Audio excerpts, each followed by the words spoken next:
Queridos irmãos e irmãs em Cristo, hoje vamos refletir sobre um tema importante e muitas vezes ignorado em nossa caminhada de fé: o pecado da luxúria.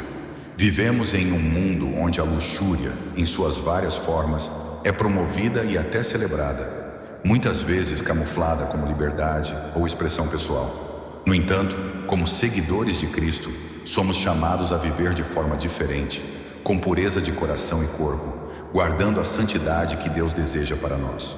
A luxúria, como bem sabemos, é um desejo desordenado e incontrolável pelos prazeres da carne, particularmente aqueles de natureza sexual. Ela distorce o propósito divino da sexualidade, que foi criada por Deus para ser uma expressão de amor e união dentro do casamento entre um homem e uma mulher. A luxúria, por sua vez, reduz esse dom sagrado a um simples meio de gratificação egoísta, ignorando o propósito maior que Deus estabeleceu. A palavra de Deus nos adverte claramente sobre os perigos da luxúria. Em Mateus 5:28, Jesus nos diz: "Mas eu lhes digo, qualquer que olhar para uma mulher para desejá-la, já cometeu adultério com ela no coração." Aqui Jesus vai além do ato físico e nos chama a examinar os desejos do nosso coração. Ele nos lembra que o pecado da luxúria começa no interior, nos pensamentos e nas intenções, antes mesmo de se manifestar em ações exteriores. O coração é o campo de batalha onde devemos lutar contra esses desejos desordenados. A luxúria nos leva a tratar os outros como objetos e não como seres humanos criados à imagem de Deus. Ela nos faz ver o próximo não como um irmão ou irmã em Cristo, mas como um meio de satisfação de nossos próprios desejos. Isso destrói a dignidade que Deus concedeu a cada ser humano e nos afasta do verdadeiro amor, que é altruísta, puro e abnegado. O apóstolo Paulo nos lembra disso em 1 Tessalonicenses 4:3-5. A vontade de Deus é que vocês sejam santificados. Abstenham-se da imoralidade sexual. Cada um saiba controlar o seu próprio corpo de maneira santa e honrosa, não com a paixão de desejo desenfreado, como os pagãos que desconhecem a Deus. Mas por que a luxúria é tão perigosa? Porque ela nos escraviza. O pecado da luxúria nos leva a perder o controle sobre nossos desejos e, eventualmente, nos leva a uma vida de servidão a eles. O apóstolo Pedro fala sobre isso em 2 Pedro 2:21. Prometendo-lhes liberdade, eles mesmos são escravos da corrupção, pois o homem é escravo daquilo que o domina. A luxúria promete prazer e satisfação, mas na realidade só nos oferece escravidão e vazio. Ela nos separa de Deus, nos afasta de nossos irmãos e irmãs e destrói nossas relações. Além disso, a luxúria corrompe a mente. Ela cria fantasias e desejos irreais que nos desviam da verdade de Deus.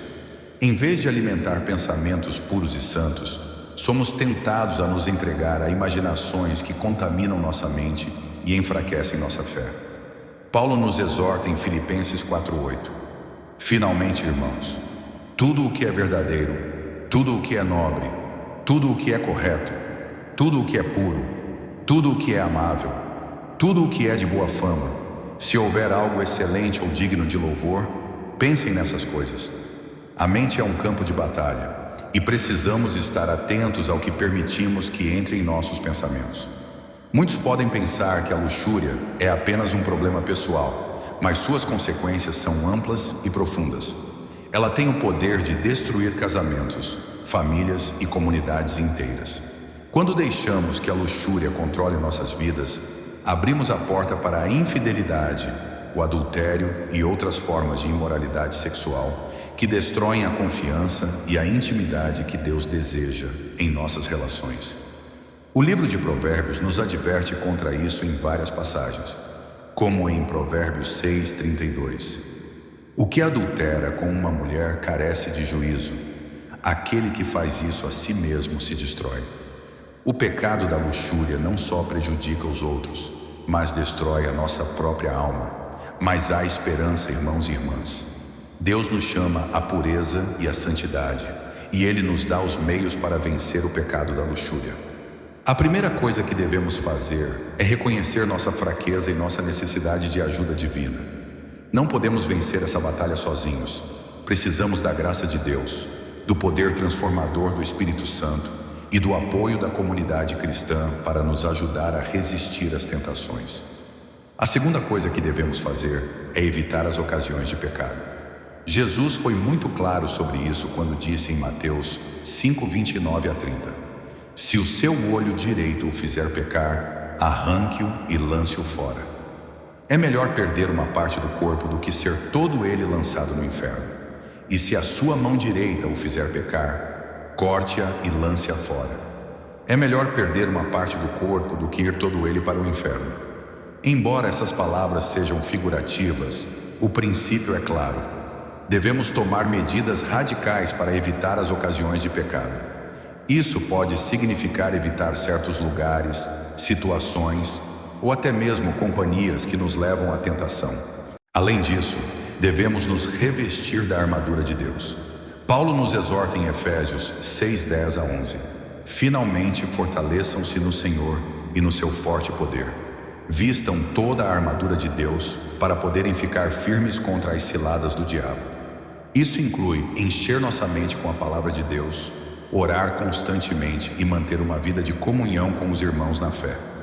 A tentação da luxúria é forte, mas Deus é mais forte e Ele nos dá as ferramentas espirituais necessárias para resistir. O apóstolo Paulo também nos dá um conselho prático para vencer a luxúria em 1 Coríntios 6:18. Fujam da imoralidade sexual. Todos os outros pecados que alguém comete fora do corpo, os comete. Mas quem peca sexualmente, peca contra o seu próprio corpo. Fugir da tentação significa afastar-se ativamente dela, evitando as circunstâncias que nos expõem a ela e buscando, ao invés, um relacionamento mais profundo com Deus. Finalmente, irmãos e irmãs, precisamos substituir a luxúria pelo amor verdadeiro. O amor que Deus nos chama a ter pelos outros é um amor puro, sacrificial e altruísta. O amor de Deus não busca satisfazer os próprios desejos à custa dos outros, mas busca o bem do próximo.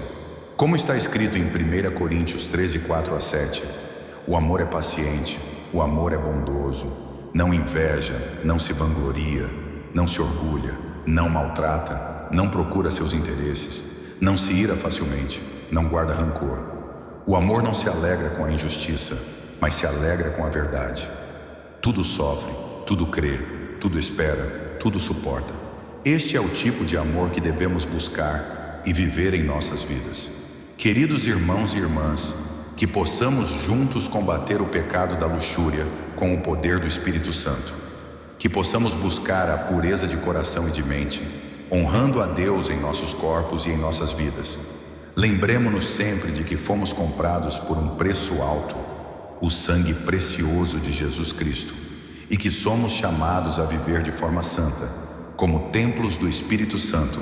1 Coríntios 6:19-20. Que Deus nos conceda a graça de vencer a luxúria e viver em santidade, para a glória de seu nome. Amém.